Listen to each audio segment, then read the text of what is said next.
mauricienne, et bien de remonter à Sainte-Croix l'allée vers Laval, où des dizaines de milliers de fidèles étaient répartis de part et d'autre de l'allée pour le saluer. Il a été accueilli par le curé de Sainte-Croix, le père Prudence Léliot, et par le directeur du pèlerinage à Sainte-Croix, le père André Sounazi. Et le pape François est accompagné par le cardinal Maurice Piat, l'évêque de Port-Louis, ainsi que des évêques de la conférence des épiscopats de l'océan Indien. L'église de Sainte-Croix se trouve à quelques kilomètres de la cathédrale Port-Louis. Voilà, il faut dire qu'aujourd'hui, 9 septembre, à Maurice, eh bien c'est le jour même de la fête du bienheureux Père Laval.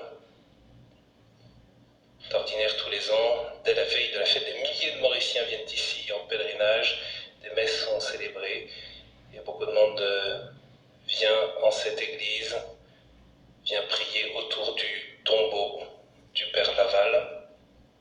Et bien le pape François lui aussi vient, comme pèlerin de la paix, c'est la devise de son voyage, se recueillir auprès de ce bienheureux. Et on sait que ce ne sont pas seulement que les catholiques mauriciens qui sont attachés au Père Laval, mais l'ensemble des habitants, quelle que soit leur religion.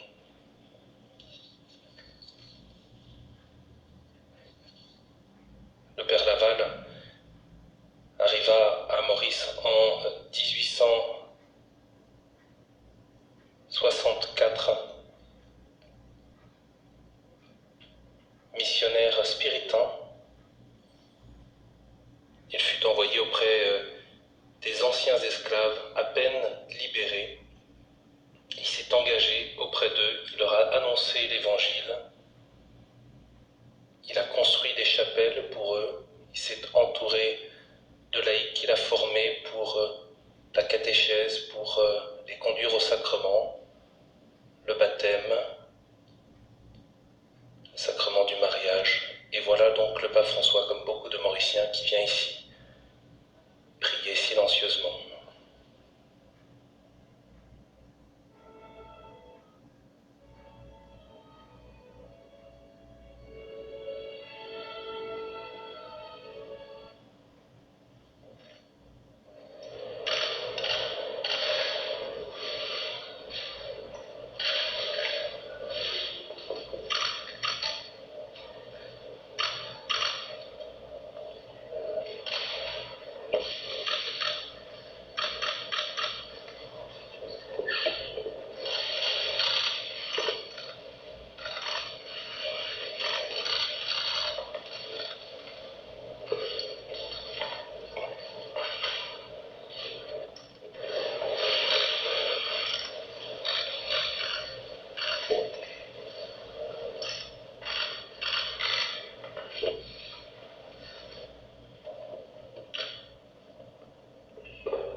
François vient saluer quelques malades qui sont présents dans ce tombeau. Je vous disais, de très nombreux Mauriciens viennent à la fois le jour de sa fête, mais aussi tout au long de l'année. Le père Jacques-Désiré Laval quitte un spiritain français. Il est né en 1803 dans l'Eure, en France.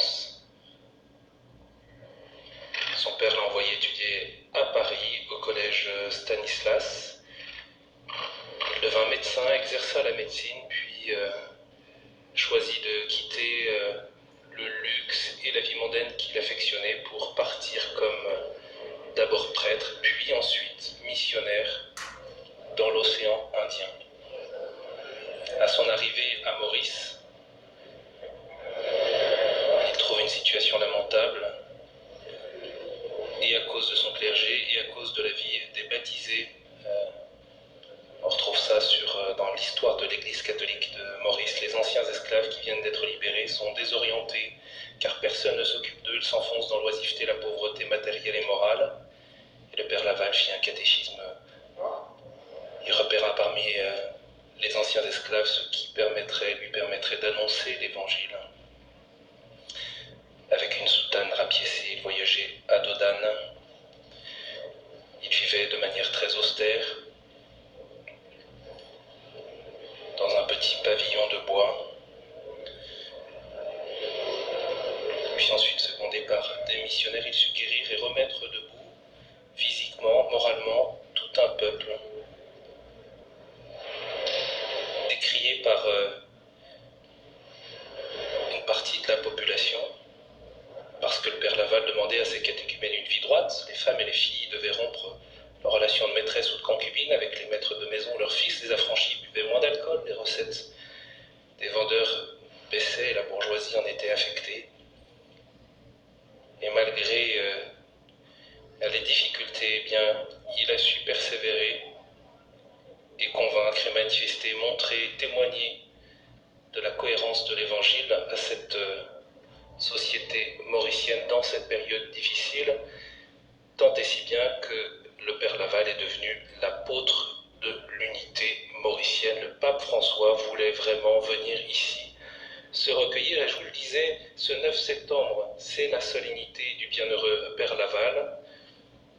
Et ces 2 derniers jours, décalés un peu du fait de la visite du pape François, eh bien, pas moins de 75 000 personnes se sont rendues pour prier ici sur cette tombe. Et le pape François a donc voulu inscrire ses pas en ce jour à ce tombeau.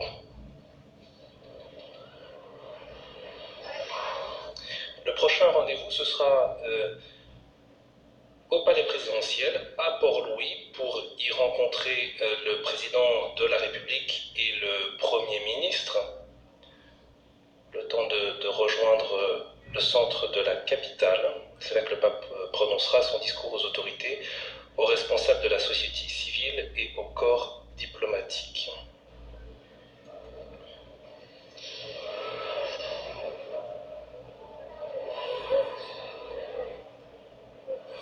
Et le pape François salue à la sortie de cette église des personnes malades, mais aussi des personnes marquées par la drogue et en difficulté. Il faut dire que le phénomène de la drogue est un réel fléau à Maurice, qui affecte à la fois la jeunesse, mais aussi les personnes pauvres, les détenus. Et puis le pape salue également des familles et des jeunes qui sont présents de cette église de Sainte-Croix.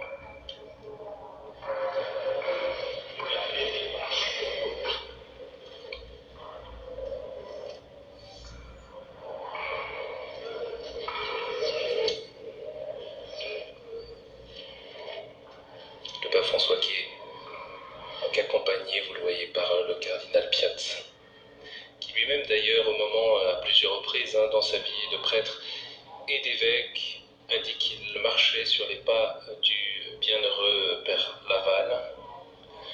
Et lorsqu'il a été créé cardinal par le pape François, le cardinal Piat a remis son cardinal à cette mission au père Laval.